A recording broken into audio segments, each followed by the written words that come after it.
Pour se mettre en accord avec la réforme sur les rythmes scolaires, la ville, l'éducation nationale, les enseignants et les parents ont travaillé de nombreux mois pour s'accorder sur une nouvelle organisation de la semaine. Et après beaucoup de réunions, il a donc été adopté de nouveaux horaires. 9h midi, 14h, 16h30 pour les lundis, mardis, jeudis et vendredis et 9h midi pour le mercredi matin. Par ailleurs, les temps d'activité périscolaire, seront de 1 heure par enfant et par semaine pour les écoles primaires et 1h30 pour les 3 écoles maternelles. Sur les maternelles, les temps seront de 2 fois 3/4 d'heure par semaine sur les débuts d'après-midi, sur les temps de début d'après-midi. Alors, pas forcément les mêmes jours en fonction des maternelles. Et pour les élémentaires, ce sera sur le temps 15h30, 16h30 sur l'après-midi.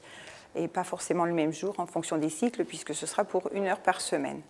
Alors, pendant ces temps, évidemment, il y a des activités avec des thèmes qui seront peut-être les mêmes que leur activité, puisque ça peut être du sport, ça peut être aussi culturel, ça peut être des animations, de la lecture, des activités, des petites activités scientifiques.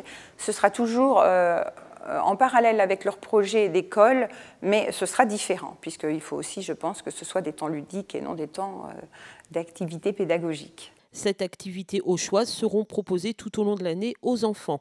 Ces activités se dérouleront dans les écoles sous la responsabilité d'une vingtaine d'éducateurs et d'animateurs de la collectivité ainsi que des ATSEM.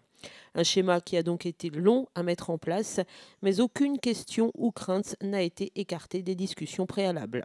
Les craintes récurrentes qu'on trouve sur la commune de Luçon, mais qu'on trouve aussi dans d'autres communes, au point de vue des parents, elles sont d'abord sur l'organisation matérielle. Est-ce que les horaires vont être bouleversés d'une façon qui va aussi changer nos habitudes d'organisation? Donc c'est une crainte à prendre en considération. La deuxième question qui revient régulièrement, c'est celle de la gratuité des activités. Voilà. Et après, l'intérêt de l'enfant, bien sûr, qui, nous, était notre point central et notre priorité, mais qui, bien sûr, ne va pas sans des considérations matérielles. Toutefois, ce système n'est pas figé, il est plutôt en phase expérimentale pour cette première année. Rien n'est figé, puisqu'on en connaît la complexité par rapport aux écoles et aux municipalités qui l'ont mis en place là, depuis la rentrée 2013. Rien n'est figé. D'ailleurs, nous avons opté pour un PEDT qui a été mis en place. Et de par ce PEDT, à la rentrée, un comité de pilotage sera mis en place. Il n'a pas été mis plus tôt, puisque l'élection des parents va se faire à nouveau en septembre et que des nouveaux parents vont être élus. Donc ça a été une volonté de notre part de ne pas le mettre en place plus rapidement.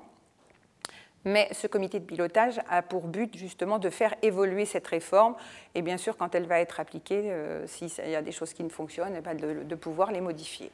À noter enfin que la garderie entre 16h30 et 17h ne sera pas facturée et que des bus gratuits seront mis en place le mercredi midi pour les enfants qui se rendront au centre de loisirs.